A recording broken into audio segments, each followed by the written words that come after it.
Hey everybody, how's it going? This is the other model I was talking about in the AdMech Massive Ordnance video that I did in the Impromptu Paint Fest. He is a test scheme for my Blood Reavers Space Marine chapter. I have like a bunch of Space Marines I want to do, and the Blood Reavers came about because I wanted a hard-hitting assault force. Because mostly I'm shooting with my Space Marines, and I like to do some assaulting, which is why I'm doing those orcs for Legends of War. But I want some Marines that assaulted.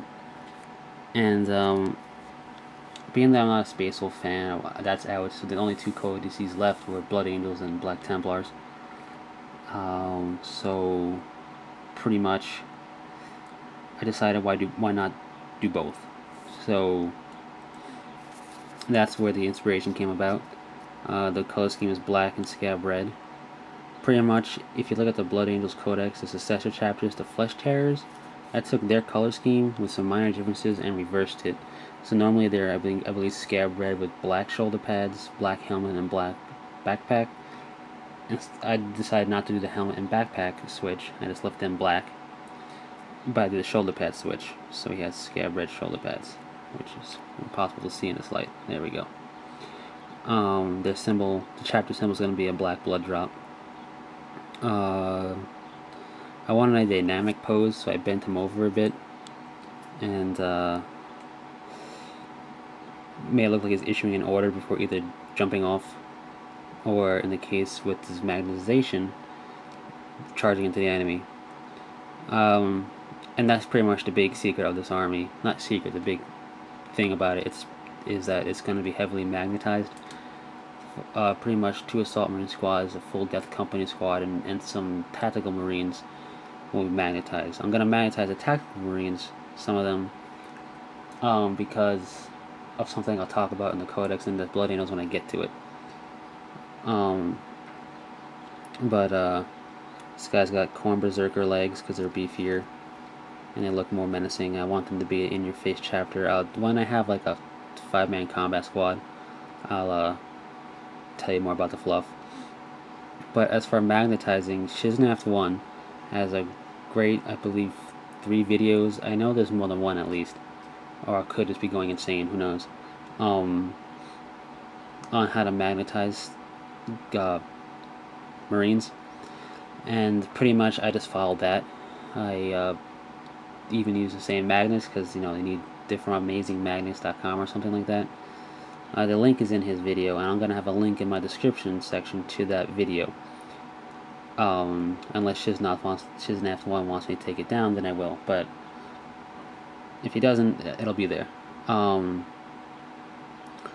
pretty much, I just followed his tutorial, so I'm not going to do a video tutorial, but on my Fortress Monastery blog, I will do a series of pictures and a little tutorial on there, but I'll make mention to Shiznaft 1 there as well. Possibly a link in the blog. Not possibly, there will be a link in the blog. So thanks Shiznaft, that was a really great how-to video. I would have never really have figured it out myself, so that's good. One thing I will mention that he mentions is polarity. These do have a north and a south pole, these magnets, as you would expect. So you have to be careful. So I did the chest part, that magnet first, and then all magnets polarity was based on that as far as how they're going to face. So when I wanted to put it on the backpack, I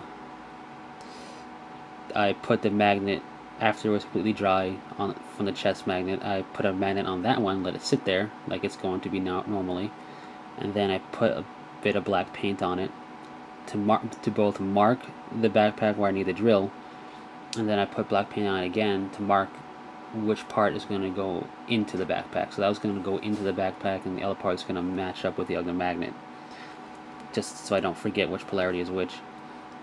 And then I glued it in on both sides, let it dry, and voila, you got Magnetized Marine. Now, the only thing is with these magnets, they're very strong, but the Assault Marine backpack is heavier than the standard backpack, so it's got a little bit more play. But it sits on there very well, and like it doesn't come off easily. These are a loyalist chapter, even though they got corn legs. I will be shaving off, using a bunch of corn bits, including their axes, because I want them to be an axe-driven chapter. But I will shave off all chaos icons.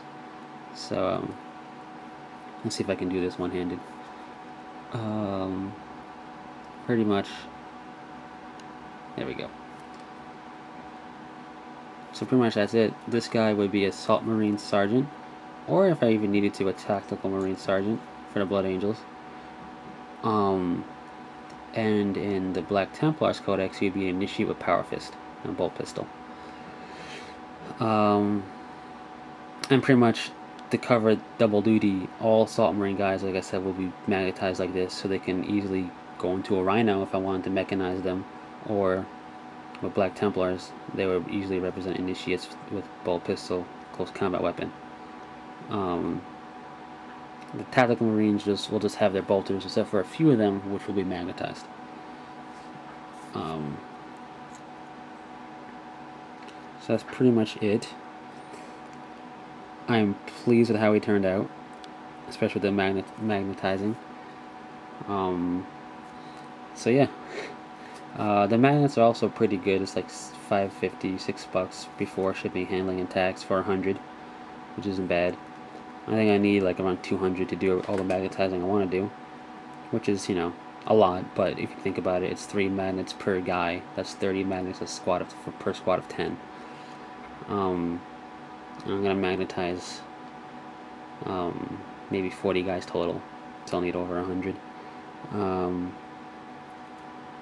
Yeah, I'll talk about more about these guys when I get a combat squad done, which will be at some point in the future, who knows when. Or at least when I get more models done. Maybe when I get a Tactical Marine done on this guys, I'll do a fluff video on them. But there will be a couple of guys that won't be able to be used in both codices. Like, I plan to use special characters from the Blood Angels, so they won't carry over well into the Black Templar Codex. And the Emperor's Champion model that I'm going to make accounts as, which I'm going to call the Blood Knight,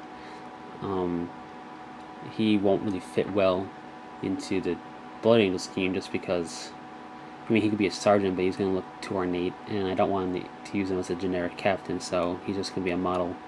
But, you know, like 3 or 4 models that don't transfer over is fine when you compare it to the 30 or so guys in the army. So, like, between the Assault Marine squads and whatnot. So, yeah, that's him. That's pretty much everything I've got done. I got those 20 orc bases done, the massive ordnance done, and this guy done on the impromptu paint thing that we had on Saturday. And yeah, the next videos to come will be more Codex in-depth Blood Angels, the 20 Shooter Boys Go, and pretty much anything else that I can think of. I got some ideas for Tacticas type videos and whatnot, and I know somebody wanted me to do a Dreadnought video, so I'm going to compile some data and do a video just about Dreadnoughts, because they're cool. So until next time, take it easy.